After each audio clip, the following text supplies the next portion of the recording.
Welcome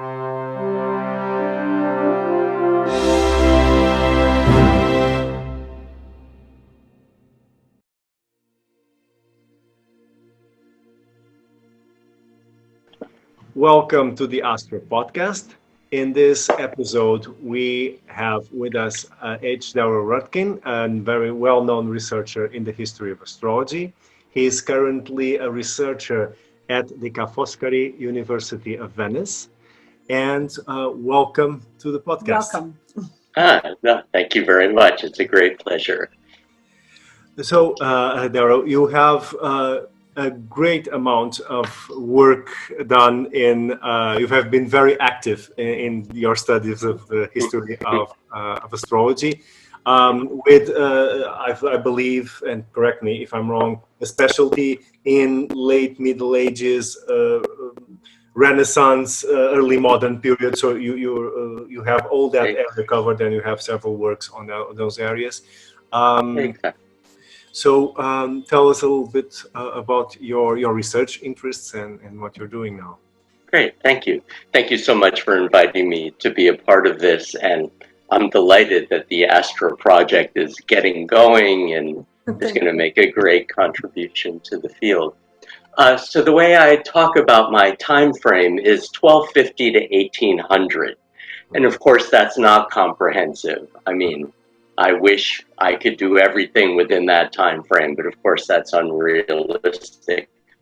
But I think important in understanding the history of astrology, especially during that period in Europe, is that it's important to have a longue durée understanding, because things changed so much during that time. And one of my central research questions is, well, if you think about it, astrology was configured very deeply within the map of knowledge from 1250 to 1500 or so, so in the medieval map of knowledge. And then things started to change during the Renaissance and early modern period, but astrology continued to be very significant during that time. But then when you look at 1800, astrology was no longer taken seriously as knowledge by the normal patterns of, by people who understood. I'm not being very articulate here. So astrology was a part of the legitimate map of knowledge. It was taught in the finest universities. And then as things move on in the 17th century, the scientific revolution comes along, and then ultimately astrology is removed as legitimate knowledge. One of the ways I ground that story is by looking at the way astrology was in the universities over that time period. There's wonderful evidence at the University of Bologna in their statutes from 1405 that show very clearly that astrology was taught in 3 distinct disciplines in different respects, in the maths course, in the natural philosophy course, in the medical course. So I use that as a way to ground the larger trajectory of my story and try to show how it was removed from each of those disciplines during its history. And then by 1800 or so, it's removed from all 3. Except in medicine, there seems to be a little astrology left in medicine. So trying to understand astrology's marginalization and removal over that period. Yeah. Which is a very ambitious project, because there was so much happening. Exactly. So one of the topics that you address is the reasons that led astrology to be somehow removed, as you said, of the corpus of admitted knowledge. There are many theories. I'm sure there are many causes. What is in your opinion, in your research, what is, I would say, the main cause of this? That is an excellent question. Something I really want to know. So that's what the purpose of that talk was about, to kind of set the framework and give some of the ideas. In fact, I don't know what the main reason was. There are several reasons. One of them is intellectual, and the way science had transformed from the 13th century to the 18th century, especially with Newton and Descartes. They started to ask different questions, especially Newton, in a way that kind of removed the causal assumptions that Aristotle had assumed that were taken seriously even into the 17th century. Remember, Newton began his academic studies at Cambridge in 1661 by studying Aristotle. But by the end of his own early educational and scientific transformations, especially with the Principia of 1687, he presents a very different framework, even though it had celestial influences in its own way with gravitation. He was asking very different questions. And of course, he was soon to become the president of the Royal Society. So through his patronage, he was able to support research, ask certain kinds of questions, and undermine or minimize research that asked kind of older style questions and that had different sorts of assumptions. So I think that's part of it. And I think part of the story for Newton in particular, I don't know if have you seen my essay in Chronos, my one Spanish publication on Newton? Yes, I have. I have, yes. Yes. So I think part of the story for Newton is, he was born in 1642, right? The same year that Galileo died, which is a striking historical coincidence. But when he began university, he began in 1661. So what happened between 1642 and 1661? Well, the English Civil Wars and the interregnum period, during which, as I'm sure you both know, having read Patrick Curry's very valuable work, astrology in almanacs without censorship played a very large role on both sides of the political divide, adding, for Newton, I think, chaos into the world. So I think he very naturally associated astrology with a very chaotic result in the world. And I think that's partially what conditioned his personal rejection of astrology, even though he really never wrote anything rejecting astrology. But it's striking with all he wrote, both published and unpublished in manuscripts, that we have millions and millions and millions of words of alchemical stuff, but nothing on astrology, except a hint here or there, no horoscopes, no nothing.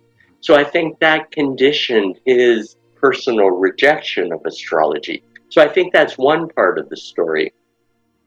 Another thing is the political dimension, because like with Savonarola at the end of the 15th century, people, rulers, etc., did not want these kind of wild card astrologers to say what was going to happen, but they wanted to make sure that, public opinion was affected in ways that they could control.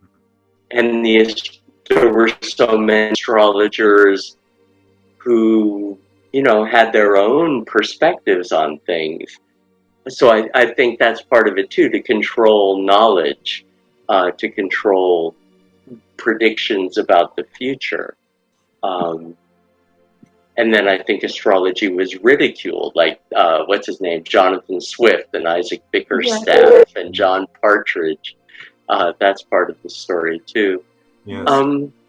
So anyway, there will be a confluence of factors. Mm-hmm. On the one hand, different questions, as you said. On the other, the use of astrology for political purposes. We have the same here. Yes, also, I think it was a very global phenomenon. European. And that led to a different kind of astrology, more compromised with political Yeah. power. Well, not that it was different before, but at this point, with the almanacs, everybody could read and everybody could see. So it was no longer something for just for a few people, for the learned people. So yes, what do you think about this? Is one of my concerns. Because I'm a medievalist, and then when I get to the 16th century, I see all these people reforming astrology and giving different opinions about astrology. Not that we also find this in the medieval period, but it's different because there's this assumption that the core of astrology is more or less the same. Although there are some changes, but the rule and the core is. So when we get to the 16th century, we have all these reformists and everything. What do you think about the practice of astrology in this transition period? Is it the same? Is it better? Is it how was different? It affected? How was it affected? Yes, because maybe that has also to do with what we are talking about. No, it's a very interesting question. And although I'm interested in the practice, as you know from my work, my research has been more focused on the kind of philosophical framework and institutional frameworks. As far as I can tell, what I've been working on lately in the last 6 months, among other things, is and this is what I was going to talk about in your conference in the monastery that will this happen year. Next year. Exactly. And that I will still talk about at that point, is I was looking at the work of Giovanni, what's his name? Magini. Giovanni Antonio Magini, I think that's his name. He's professor of mathematics at Bologna through 1617, who taught maths there, taught astrology and astronomy, etc., and was significant with respect to the reception of Copernicus as well as Galileo. There's a rich story there. But he was also seemingly very much a practicing astrologer and published this very interesting text, Critical Days, the ancient text by Galen on using astrology for medical purposes. And what was striking about his text, as well as those of 2 other professors of math in the 17th century, is that they published several horoscopes with their treatment of the critical days, including treatises in the earlier part, in Magini's case in particular, that describe the natural philosophical foundations of astrology for medicine, as well as the practicalities of how to interpret horoscopes to determine, health or sickness for people concerned with critical days, and giving examples of some famous people and then of some kind of just normal people. So what's striking about his text is that he provides the same Aristotelian foundations for astrology, but then he also gives very interesting practical information and the same sorts of horoscopes. So I think that there was a strong continuity both in theory and practice of astrology. And I don't know so much about transformations in practice.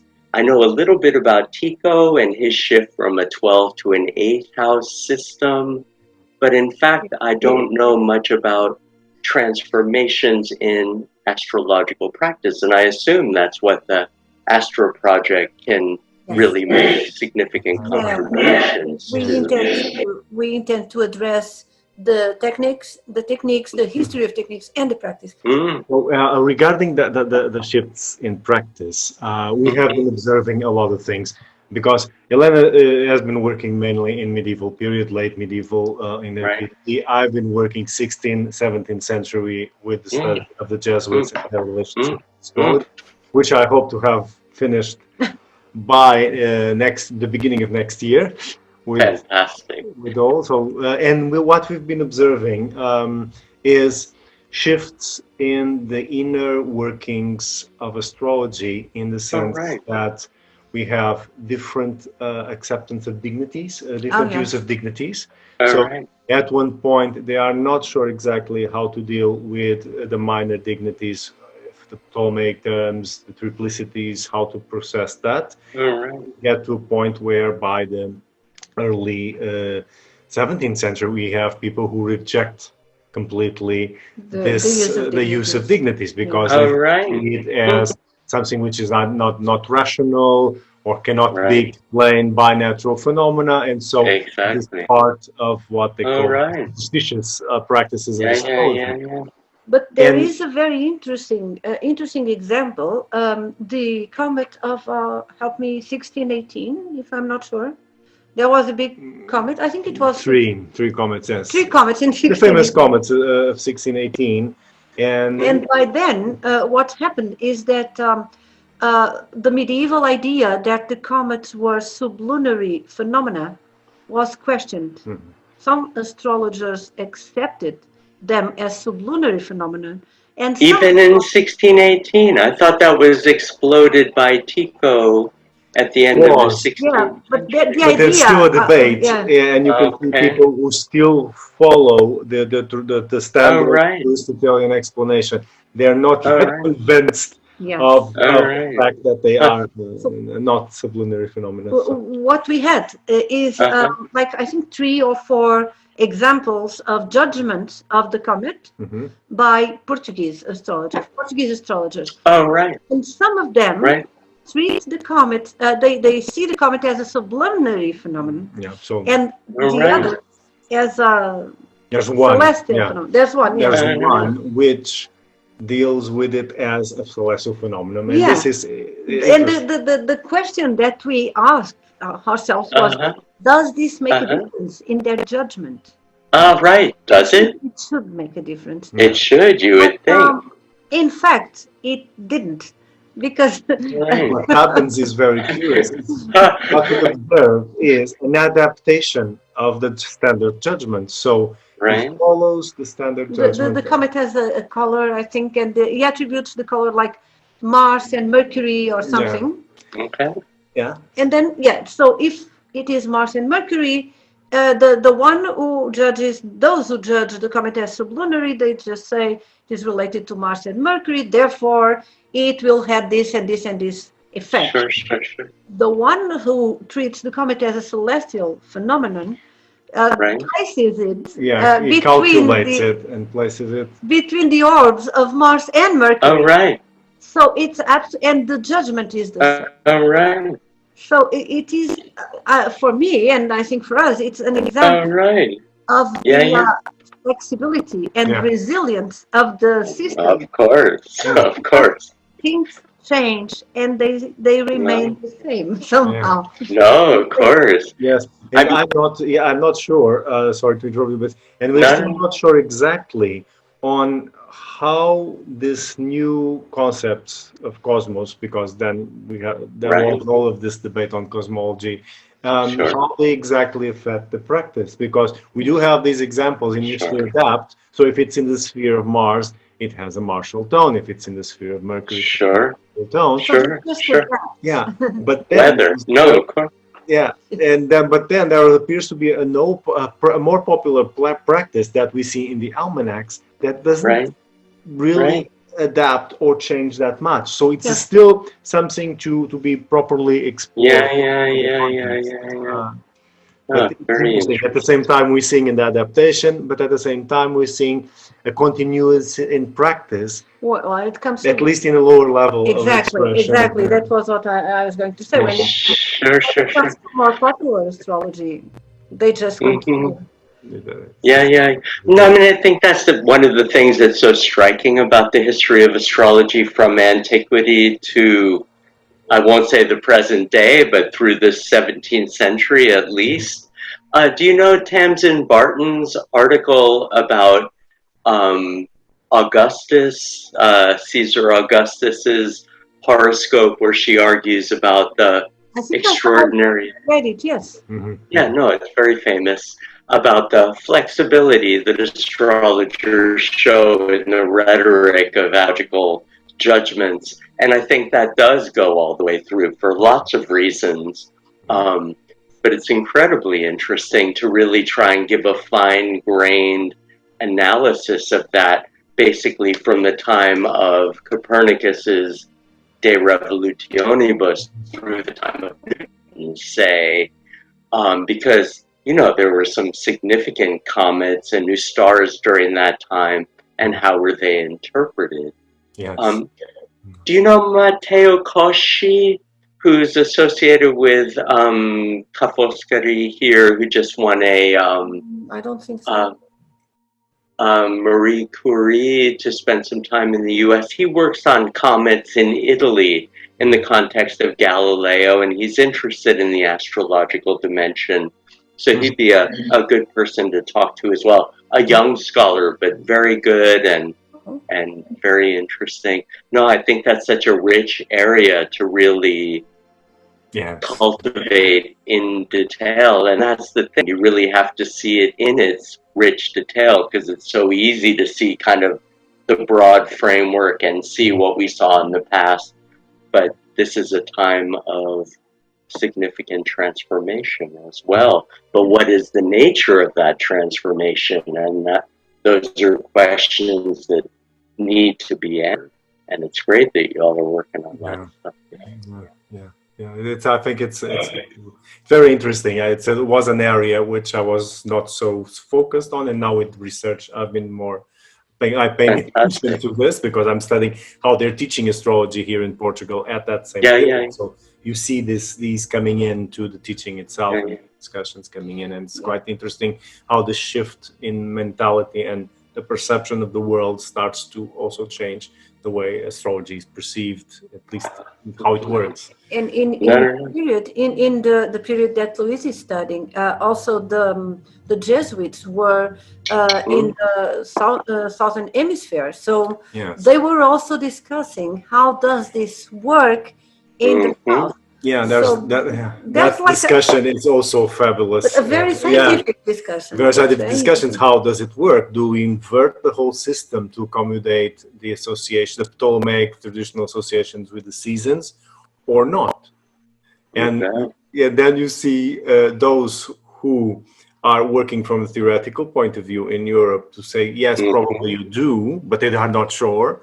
And those who are practicing in the southern hemisphere that say, well, we are doing the same thing as we did in Europe, and it works. So there's something wrong with Ptolemy's explanation of the world that needs to be revised. And it's quite interesting to see this debate going into astrology. But I believe, at least from what I've seen so far, that it was not an argument that progressed too much in time, because that's a shame. Arguments that are first half of the 17th century, basically. Okay, right. You have the colonization, and you start with born in South America, but then it reaches the end, the middle of the century, and our astrology is already discredited. It begins its collapse, and it's no longer an important topic. And I haven't seen so far, I might be wrong, a good discussion on how this works. So I don't think anybody fully understands what goes on in the 17th century in relation to astrology. But the little bit that I understand, especially about Portugal, is that it seems to go on in Portugal longer throughout the 17th century and into the 18th century as a legitimate form of knowledge and practice, further than it does in most other places in Europe. So I get that mainly from the work of Luis Miguel Carolino, who I'm sure you all know, and his work on some of the Jesuit scholars there. And so interesting. I don't know that he treats any of the Southern issues, but they're all Jesuits, and I assume that some of them are Portuguese as well. So, I mean, I think those are interesting questions to pursue. Yes. And I'm still figuring out why does it extend so far we are talking about classes that are occurring between 1702 to 1715, probably 1720.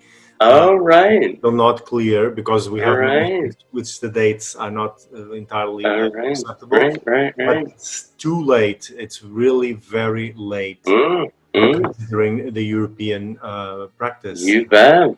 And these for legitimate knowledge. But it continues, as we all know, into the present day. So what is it about astrology that speaks to human beings in a way that intelligent people from antiquity to the present still thinks is somehow a way to get insight into the world? I mean, the world is mysterious, right? Yes.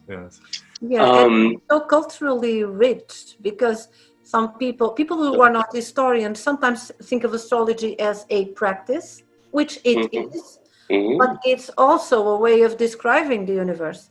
So it is related to everything: political issues, medical, society in general, daily life. Daily life. So it's kind of a way of describing the universe. And therefore, it's very difficult to take it away. I sometimes find, some books about medieval ages or medieval medicine or anything, and they don't have a word about astrology. So it's kind of incomplete. We need to understand this, because it's not just something that these people do or did, or it's not just a practice, it's a concept of the universe. So I think that's part of it. We still have that ingrained. ingrained. That remained, although in the scientific perspective, it does fall out of that picture. But as we know, astrology continues and continues to present day. And science is not a way to eradicate astrology. It's just another way to see the universe. So it's kind of they have this relation. Sometimes a toxic relation, but they have a relation anyway. No, of course. So there are a lot of things to explore. So many questions. I mean, that's the thing. We really don't understand our place in the universe. We have some ideas, and astrology over a very long period of time has spoken to a reasonable percentage of people, and at one point was considered a legitimate form of knowledge, and now is considered an alternative form of knowledge, but is still taken seriously by, I think, a significant percentage of the population, even people in high political power, even in the West. I mean, Ronald Reagan in the US, Francois Mitterrand in France, let alone in India. I mean, context, yes, where it never went out of exactly ever. So it's a completely different context. Yes. I would like, shifting a little bit of subject, but remaining within your line of research, I would like to ask you a little bit about your ongoing work, because you have just published the first volume of your series, which deals Middle Ages until 1500 and all the conceptual and philosophical backgrounds in which astrology is being worked. I think it's quite an extensive work that you have done. And how do you plan to proceed with it? I'm curious. Sure. No, thank you. So the conception is 3 volumes, right? There's a medieval volume, a Renaissance volume, and an early modern volume. The medieval volume, 1250 to 1500, broadly focusing primarily on 3 thinkers, right? Albertus Magnus, his most famous student, Thomas Aquinas, and Roger Bacon, to give the broader framework of how astrology was configured within natural philosophy, within theology and in relation to magic, in particular talismans, right? So volume 2 is focused on the Renaissance, and in that I mean the two main figures who basically dominate the historiography on the Renaissance in the present day, or over the last 50 or 70 years, namely Marsilio Ficino and Giovanni Pico della Mirandola, to talk about and focus on the relationship between their views. And part of that, or a large part of that, is to deconstruct what I think is still the dominant paradigm in our understanding and their relationship between each other, from Francis Yates's brilliant and influential but deeply problematic Giordano Bruno and the Hermetic tradition, which inspired me to get into all of this. So I talk about her with tremendous respect, even though she was wrong about almost everything.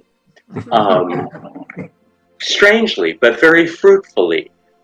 So what I focus on is the way she constructs the relationship between Ficino and Pico, where she basically says that Ficino constructed this thing, this view of astrology in relation to magic, and Pico simply added Hebrew Kabbalah to that and amped up its power and its relation to religion, and then things go on, you know, to Campanella and Francis Bacon, etc.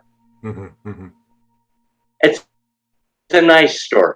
I think it's completely wrong, but you know, it's valuable to get people talking about this stuff and to get people to do further research. So what I think is the focus of my volume 2 is that Ficino created this extraordinary Renaissance structure of astrology in relation to magic in his De Vita, which is what I found from 1489, where he basically Platonized the medieval astrologizing Aristotelian view of nature that I reconstruct in volume 1.